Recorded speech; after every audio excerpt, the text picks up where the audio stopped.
그러면 다음 20년대를 한번 넘어가 보도록 하겠습니다. 자, 1910년대가 무단 통치라고 제가 지금 설명을 드렸는데, 지금 보니까 1920년대 와 보니까, 이름 바뀌었네?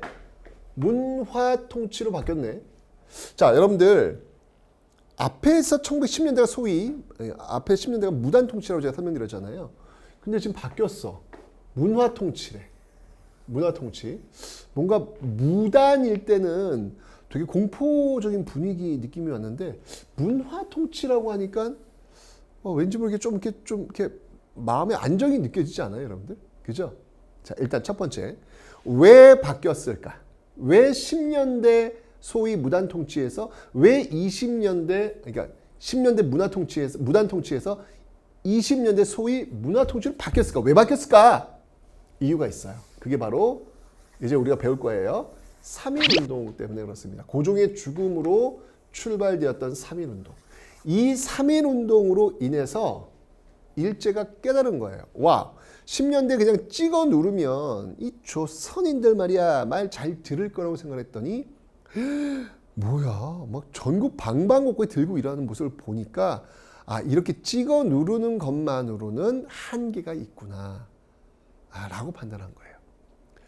그래서 좀 더 교묘한 방식으로 좀 더 교활한 방식으로 통치를 하기 위해서 통치 형태를 바꾼 겁니다. 그래서 우린 것을 소위 문화 통치다라고 합니다. 근데 여러분 이게 정말 기만적인 거예요. 이게 굉장히 기만적인 겁니다. 기만. 그래서 제가 소위란 말 붙였고 게다가 이렇게 따옴표까지 붙인 거예요. 따옴표까지. 예. 굉장히 기만적이라서 보세요. 너희들 헌병이 무서웠죠? 얘기하지 알았어. 그냥 일반 경찰로 바꿔줄게 라고 해서 보통 경찰로 바꿔줍니다. 오케이. 이제 그 헌병이 상징적으로 보였던 공포, 이 공포의 분위기를 지금 그냥 민간인들 보통 경찰로 좀 바꿔놓은 거예요. 근데 여러분 중요한 거 이게 왜 기만이냐면 오히려 경찰의 숫자는 더욱더 늘어났습니다. 그러니까 어찌 본다면 헌병들에게 유니폼만 경찰 옷으로 갈아입힌 것, 게다가 더 늘린 것, 이게 바로 1920년대 기만적인 모습이라는 이야기죠. 그 다음에 조선일보, 동아일보, 즉 한국인들이 운영하는 신문을 허락해줘요.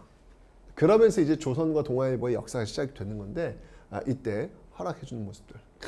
당시 특히 이 조선일보 뭐 지금은 좀 이렇게 보수적인 신문으로 또 유명하잖아요. 그죠? 근데 이 당시는 거의 뭐 사회주의 세력들도 굉장히 많이 들어와 있었고요. 아주 급진적인 그런 기사, 그런 글들도 굉장히 많이 실렸던 신문이 바로 이 조선일보가 되겠습니다. 자, 그러니 가만 냅두겠냐고 이런 신문들을 그냥 막 검시해가면서 검열해가면서 그냥 도려내면서 그냥 검열과 정간 뭐 삭제 이게 엄청 많이 늘어납니다. 이것도 역시 기만이라는 얘기죠. 신문은 언론의 자유가 주어져야 되는데 언론의 자유를 인정하지 않았다는 이야기죠. 그래서 어느 신문을 받아보면 뭐야 신문이 텅텅 비었어. 신문이 텅텅 비었어. 왜? 이거 일본어 이거 안 돼. 지워. 막 지우다 보니까 남는 게 없는 거야. 텅 비어있는 그런 신문지를 받아보기까지 했습니다. 이게 1920년대 모습이 된 것이죠. 자, 그리고 너희들 총독이 무관, 그러니까 군인들 무단 통치니까 군인들만 되니까 무조건 얘기를 하지. 알았어. 그러면 이제부터 민간인 문관 총독도 1920년대부터 가능하도록 해줄게. 됐지? 오케이. 이것도 기만이에요. 왜? 단 한 번도 광복될 때까지 문관 총독이 임명된 적이 없어요. 그러니까 말로만 가능토록 하겠다 말로만 한 거지 실제로 적용된 적은 없더라. 기만이더라 라는 이야기죠. 게다가 이렇게 좀 소위 문화통치라고 했지만 법적으로는 더욱더 압박해 들어오는 법을 만드는데요. 그게 바로 치안유지법이라는 겁니다. 특히 이 1920년대는요. 특히 이 사회주의자들, 이 사회주의가 굉장히 유행을 해요. 예, 사회주의, 그러니까 자본가 타도, 제국주의 타도, 외쳤던 이 사회주의 세력들이 굉장히 활발히 활동을 하기 때문에 뭔가 이게 어쩌면 사회주의는 사유재산을 부정하지 않습니까? 그죠? 그런 것들을 부정하는 사람들을 잡아들이는 이런 치안유지법을 만들어가지고 오히려 법적으로 더욱더 조여드는 그런 모습을 보였다. 철저하게 1920년대는 기만적인 모습들을 보였다라고 하는 것을 여러분들이 놓치지 않으시면 되겠습니다. 됐죠? 자, 그러면 20년대 경제 봅시다. 10년대는 토지 장악해야지요. 토지 장악. 그다음에 법령을 통해 가지고 뭐 허가, 회사령, 뭐 압박해야 되는, 감시해야 되는 그런 모습이었어요. 20년으로 와볼게요. 1910년대부터 일본의 자본주의가 굉장히 많이 급속히 발전합니다. 그러다 보니까 어떤 일이 벌어지냐면, 자, 자본주의가 발전하면요, 그 말은 건 뭐냐면 공장이 많아진다는 이야기예요. 공장이 많아진다는 얘기는 뭐냐면 그 공장에서 일하는 노동자가 많아진다는 이야기예요. 그럼 노동자는 어디서 올까? 농촌에서 오게 돼 있어요. 즉 공장의 노동자들은 많아지는데 농촌의 농민들은 줄어드는 현상. 그러면 쌀 생산의 차질을 빚게 돼 있습니다. 근데 일본인들이 먹는 쌀, 그 똑같은 쌀을 먹는 나라가 많지 않아요, 여러분들. 주로 전 세계인들이 주로 먹는 쌀은 안남미라 그래가지고 여러분들 뭐 정통 중국집 또는 정통 베트남 이런 데 가시면 뭐 나시고랭 같은 거 있잖아요. 그런 거 이렇게 쌀밥이잖아요. 예, 볶음밥이잖아요. 그럼 이렇게 퍼보세요. 후두둑 떨어져요. 찰기가 없어요. 그걸 대부분 먹거든요. 근데 일본 사람들 그거 안 먹거든. 기름기가 쫘르르르 나오고 찰기 있는 그런 음식을 먹거든. 그런 쌀을 먹거든요. 그게 우리나라 똑같잖아요. 그죠? 그러니까 쌀이 모자라가지고 쌀값 때문에 지금 막 폭등을 하고 있어가지고 막 폭동도 막 일어나요, 지금. 이거를 막기 위해서 그럼 어떻게 해야 될까? 그래.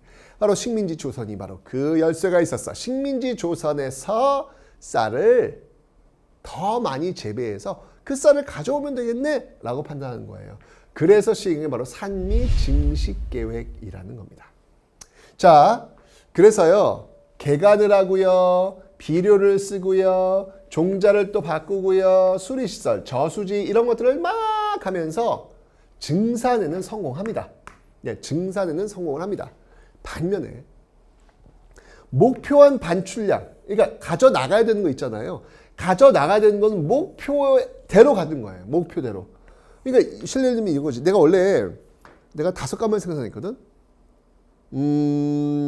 근데 산미 증식 계획을 통해서 7가마를 생산해냈어. 우와! 어쨌건 나는 2가마 더 생산한 거잖아. 그죠? 그런데 목표 반출량은 나한테 3가마를 가져가는 거래.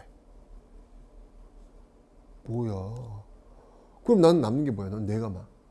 난 분명히 열심히 일해가지고 예전엔 5가마를 얻을 수 있었는데 산미 증식 계획을 통해서 나는 몇 가마를 얻는 거야? 4가마를 얻는 거잖아. 나는 오히려 쌀은 증산시켰지만 난 오히려 가난해지는 거죠. 이게 이제 여기서 벌어진 거야. 일본인들을 위해서 쌀을 가져가야 되기 때문에 인정사정 없이 목표 설정 딱 하고 그 쌀을 가지고 나갔던 것이죠. 결론은 우리나라 사람들은 먹고 사는 게 더욱더 힘들어질 수밖에 없는 거예요. 게다가 개간, 비료, 종자, 수리시설 이런 비용들을 다 농민들이 또 전가하도록 만들어 놨습니다. 결론? 쌀이 없어요. 남는 게 없어요. 이 결론이에요. 산미증식 계획은요. 그래서 어떻게 해요? 네, 만주에서요. 잡곡을 수입해다가 먹고 있습니다. 싼 잡곡을. 그러니까 나는 열심히 노력해가지고 쌀을 증산했지만 실제로 내 밥상에 올라온 거는 만주산 잡곡. 이런 일이 벌어지고 있는 것이죠. 가슴 아프죠. 자, 그리고 일제가 1920년대 와서요. 회사령을 폐지하네? 뭐지? 아니 아까 1910년대는 민족자본의 성장을 얻기 위해서 허가제 방식으로 지금 회사령을 설치한 거잖아. 근데 20년 와서 이걸 폐지하네? 뭐야? 우리 좋으라고? 그럴 리가 없겠죠. 그랬으면 1910년대 이미 신고제로 갔지. 이유가 있어요. 자, 제가 아까 자본주의, 일본의 자본주의가 굉장히 빠른 속도로 성장한다고 설명을 드렸습니다. 그죠? 20년대 와서는요, 우와우. 그러니까 10년대 자본주의가 굉장히 성장하다 보니까 이 자본이 쌓이기 시작했어요. 돈을 좀 벌었다는 이야기지. 그럼 자본주의 속성상 이 돈이 벌리면 이 돈을 어딘가에 투자를 해야 돼요. 투자를 해야 되는데 10년대만 해도 일본 정부는 아직도 일본 국내에 더 투자하라고 이야기를 한 거라. 그래서 일본 자본이 일본 밖으로 나가는 것을 막으려고 했던 거예요. 사실 1910년대 이 조선의 회사령이라고 하는 건 뭐냐면 어찌 보면 일본 자본이 조선에 들어오지 못하도록 막는 효과도 있었어요. 그런데 이제 이 자본이 축적됐고 엄청 팽창한 거야. 이젠 투자해야 돼. 투자해야 돼. 이제 투자를 하려고 했더니 뭐야? 조선 1910년대 문을 닫아놓은 거야. 어떻게 해야 돼? 열어야죠. 거대 자본이 들어올 수 있는 길을 연 겁니다. 그래서 회사령을 폐지해서 신고만 하면 회사를 세울 수 있도록 한 거예요. 그럼 이제 우리나라 회사들도 마음대로 세워줄 수 있네요? 네, 세울 수 있죠. 하지만 규모가 10년대 위축되었기 때문에 규모가 작아요. 근데 이제 이 대규모 일본 자본이 막 밀려 들어오면 될까? 쉽지 않죠. 게다가 일본이요, 관세마저 폐지합니다. 관세마저. 야, 이러면 뭐 우리나라 그 제품들이 일본 제품과 경쟁을 못하는 거예요. 경쟁을 못하는 거예요. 그런 거 보면 진짜 지금 너무 좋아요. 저는 사실 옛날에 한 20년 전만 해도 일본 소니를 보면서 거의 전 경이로움으로 전 바라봤어요. 일제 소니. 그때 이제 마이마이라 그래가지고 이렇게 있어요. 모르지 마이마이. 어쩌면 소니 경이로움으로 제가 바라봤는데 요즘은 소니 살래 삼성 살래 그러면 당연히 삼성 사죠. 난 정말 이런 시대가 올 거라고는 상상을 못했어요. 그때만 해도 압도적이었거든요. 일제가 정말 일제는 정말 신뢰의 제품. 역시 일제야. 이런 마음이었는데 지금은 일제권 저희 집에 일제기 없어요. 네. 왜? 삼성 LG가 너무 좋으니까. 그거면 충분하니까. AS 끝내주니까. 네. 정말 이런 대단한 거예요. 우리나라가. 정말 대단한 겁니다. 네. 어쨌건 이 당시에는 뭐 일본 상품하고는 뭐 비교할 수 없을 정도로 정말 열악했겠죠.